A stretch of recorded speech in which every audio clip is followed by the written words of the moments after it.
Apogeu do Rádio. Agora são 8h13. Daqui a pouco, as novelas da Rádio Nacional. Rádio Pacampi. Informação e entretenimento em primeiro lugar. E a criança acordou. Dorme, dorme, menina. Tudo calmo ficou. Mamãe tem Auricedina. E a criança dormirá em paz, porque Auricedina elimina dor de ouvido e combate a purgação. Auricedina. Ouça hoje este nome para ouvir bem toda a vida. Dorme, dorme, menina, com Auricedina. Programa Apogeu do Rádio. As novelas da Rádio Nacional se caracterizaram sempre pela qualidade.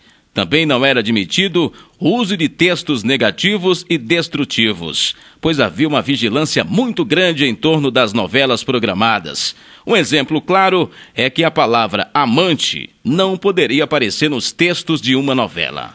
A novela Direito de Nascer era absoluta em audiência. Haja vista que no dia da apresentação dos capítulos, os cinemas, os teatros e outros meios de entretenimento ficaram vazios. Os programas de auditório eram um show à parte nas emissoras, em especial a Rádio Nacional.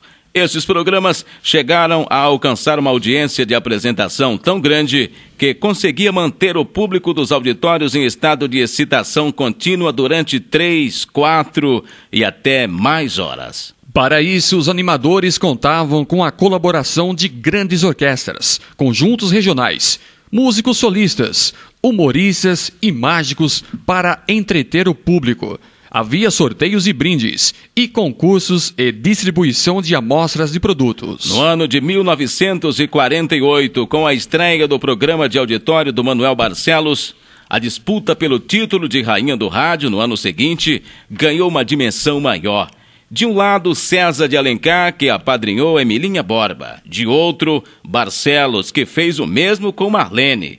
Teve início uma grande disputa estendida até os fãs das cantoras. O concurso Rainha do Rádio existia desde 1936, quando na época escolhida foi Linda Batista. A cantora reinou durante uma década, até que a coroa fosse entregue à sua irmã, Dircinha Batista.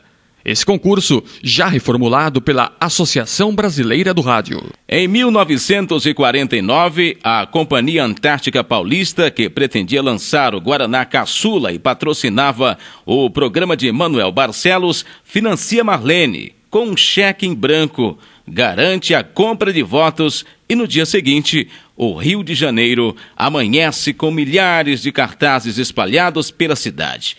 Uma Marlene toda sorridente, bebendo Guaraná Champanhe Antártica. Esse fato causou revolta aos fãs de Emilinha Borba, que, por sua vez, venceu o concurso em 1953 e se tornou a Rainha do Rádio. Apogeu do Rádio. Os programas humorísticos que já vinham desde o início da década de 30 também tiveram seu apogeu a partir de 1940. Os principais foram PRK-30, Balança Mas Não Cai, Tancredo e Trancado e Piadas do Manduca. Grandes humoristas como Paulo Gracindo, Brandão Filho e um dos maiores humoristas do Brasil, Chico Anísio, também iniciou naquela época. Foi através de Assis Chateaubriand que, de certo modo, deu o primeiro passo para o fim da Era de Ouro do rádio. Foi através de Assis Chateaubriand que, de certo modo, deu o primeiro passo para o fim da Era de Ouro do rádio. No dia 18 de setembro de 1950, a PRF-3, TV Tupi, difusora de São Paulo, começava suas transmissões regulares. De início, o novo veículo não abala o rádio, mas com o passar dos anos, programas, novelas e artistas que eram do rádio começam a migrar para a TV. Chateau não concordava, talvez, com o fato de seu conglomerado de emissoras não ter a maior audiência. Haja vista que na época já existia o Ibope. A Rádio Nacional era comparada ao Himalaia, que ninguém podia chegar. As outras eram pequenas montanhas ao redor. Nem mesmo a contratação do diretor da Rádio Nacional, Gilberto de Andrade, pela Rádio Tupi do Rio de Janeiro, conseguiu abalar a audiência da Nacional. Profissionais que viveram a era de ouro do rádio relembram com muita saudade daquele tempo. O radialista Honoré Rodrigues, que iniciou com apenas 7 anos de idade no rádio, disse a seguinte frase: Eu só digo uma coisa, se fosse me dada a possibilidade de voltar, que a gente tem um costume de dizer, se eu pudesse voltar ao tempo, com o conhecimento que tenho, eu não faria isso, isso e isso. E eu não faria uma opção de coisa, mas certamente voltar para o rádio, eu voltaria. Apogeu do Rádio. Agora são 8 horas mais 21 minutos. Chegamos ao final do programa Apogeu do Rádio. Agradecemos a sua audiência e prometemos voltar amanhã, no mesmo horário, aqui pela Rádio Facamp. Apogeu do Rádio teve a produção de Roberto Spinucci, Alessandro Dias, Léo Miranda e Luciano Guerino.